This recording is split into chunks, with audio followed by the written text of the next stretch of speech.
Hey, welcome back to this exciting tutorial on creating a subscribe form using JavaScript. So let's get started without wasting much time, and do not forget to smash that subscribe button when you're done so that you get more and more such projects coming into your mailbox.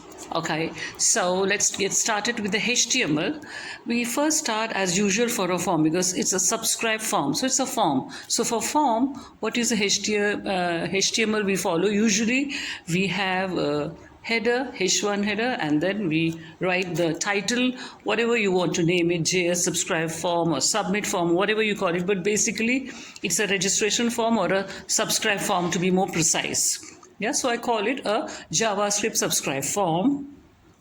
And then after that, I'm making a paragraph element, open and closed. So basically, what do you want to write here? Whatever message you want to write here, you can write here. Like, for example, I want to write write a line like subscribe to get our exciting weekly newsletter, or whatever you want to write. That's totally up to you. So I've just written a short sentence only here in order to make this simple, but you may write more than 2-3 lines. That's entirely up to you. Just for the for this tutorial to be short and precise, I just wrote a short message here. So that's up to you. So basically the idea I'm going to show here is, in order to have a subscription letter, you need a form, right? So that the user will know that this is a way to sign up to a subscription form or a subscribe form.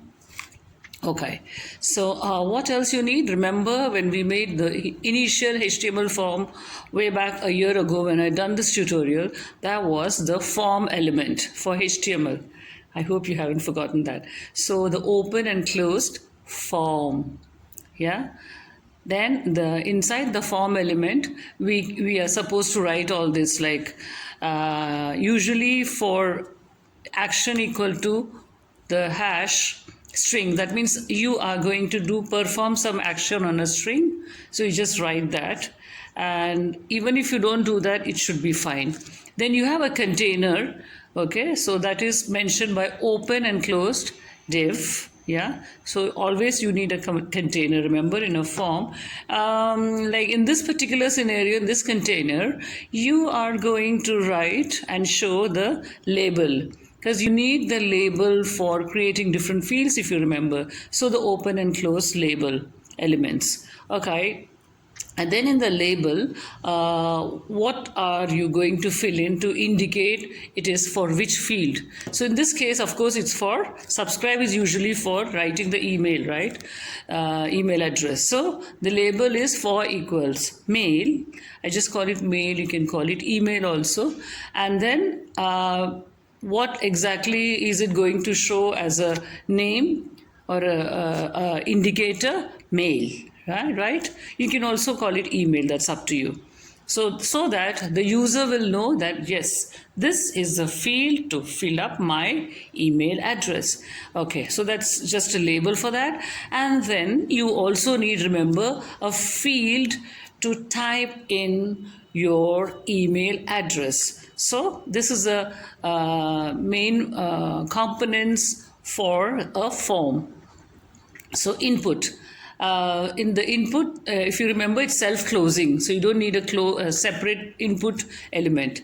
It's self-closing as it shown here. So input type is going to be email, of course, because here is the email, remember? And the name would be mail, and ID, obviously, mail. Yeah, so why do you need this ID? This is only for the purpose of doing some basic CSS styling purpose.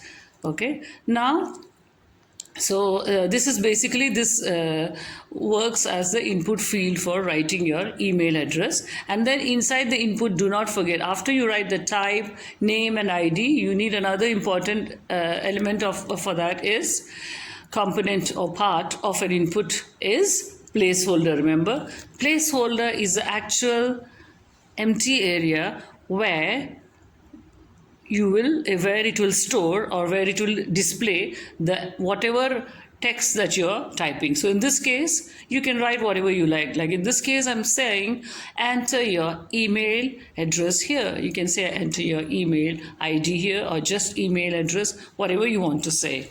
Yeah. And then why do you write required? If you remember in HTML, when you write required means it will show that it's the user will understand that it's required, it's necessary and vital to fill in this data in order to subscribe to the newsletter. So that's the reason we write required over there. So it will show as an essential part of the task for the user to fill in the field. You cannot subscribe without that, in other words. So now, so that part of the container is over. Then, so the input is there, the label has been done. Then you make another container. Yeah. So now you make another container, and inside that you have another input field. So what is this supposed to be for? Now the previous one was input type is for the email. This input is going to be, the type is going to be submit. So that means after you input or type in or write the text, or whatever text, the value of the text, then you need to submit it, submit the form, right? So for that, you have to do this input type equals submit, and whatever is the value you can mention there. This is part of form submission. Value, I mentioned subscribe because it's exactly going to be a weekly subscribe form, and ID is again submit. Yeah. So like that you have here mail, and enter your email address or whatever, and then you already got your submit form here. So write some basic, I write some very, very basic CSS. If you want to make it more fancy, you can do your own stuff, CSS, because this tutorial is more for the JavaScript. So that's why I'm writing very basic CSS only here. So I just write, because if you remember the ID for the email was smile, so the color purple. Again, it's not very important element here, but this I'm just showing it.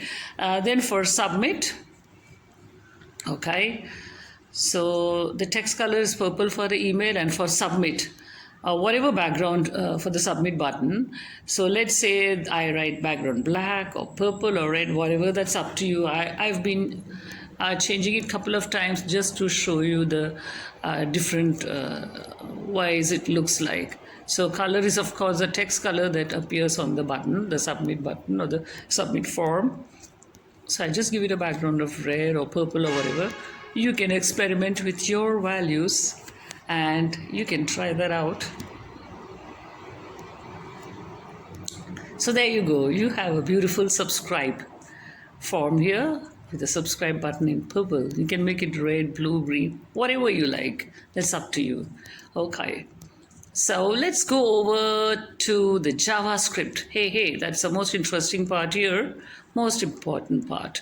So you already done document.get element by ID, and you know what it is used for, and definitely you know the importance of grabbing the element by ID. Now which element do we want to grab? That one with the ID of mail, right? Because this is an email subscribe form.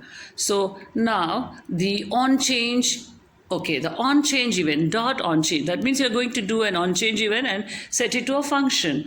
Now the on change event occurs whenever the value of an HTML element is changed. Like for example, the user is filling in the text value for the email. So the function is called above when the user changes the content of the input field. Like in this case, the user will be changing the content of the email address, right? Okay. Now here, the value is set to an empty string. So the string why is it empty? So when it is empty, it shows that the string is string is not having any error message. So whenever there is no error message, it will be set to an empty string so that he can go ahead and submit the form. Then you grab again the document.getElement by ID. So grab that element with the ID of email. Now you're doing another event, the onInvalid event, and set it to a function whereby you are going to you are going to use the method of set custom validity method. Now this dot set custom validity. So what does this method do? This will basically, this method, what it does is sets a custom validity message for the selected element to a specified message, right? And for example, here I'm writing a specified message. What is my specified message? Please enter a valid email address. So if something, let's say you do not write an email address, or you do some mess up with the address, you forget to write it properly, there's a typo error, whatever, so it will show this specific message, please enter a valid email address. So that's the idea of having this set custom validity. Yeah, so it's so you can see here mail. So I'm writing this address, okay, my proper valid email address. Then if I press the subscribe button, yeah, it's gone. So it's submitted. Yeah. So let's test with different values. So for example, yeah, so you can see the text is coming to purple as we did in the CSS. Okay, let's say I purposely forget to write a correct one. Okay, let's see what happens. This is not an email address. I want to do some wrong values, and I want to, okay, when I don't write an email address, it's still showing the error message. So that was the value of set custom validity method. Yeah. Okay, now this I am just, and then you can do different styling like margin, padding, text size and all that. That one is not important, but I just showing you what all you can add. And remember above in the JavaScript, the empty string, it's very important in the onChange event to set it to an empty string, the function to an empty string, because that shows that there are no errors, and then as long as there are no error messages there is no error. Yeah, the form will not, if there is an error, the form will not pass the validation method. But if there is no error message like shown in the empty string, then it will pass the validation. So it's very important to have that empty string showing no error method, a no error message. So keep that in mind.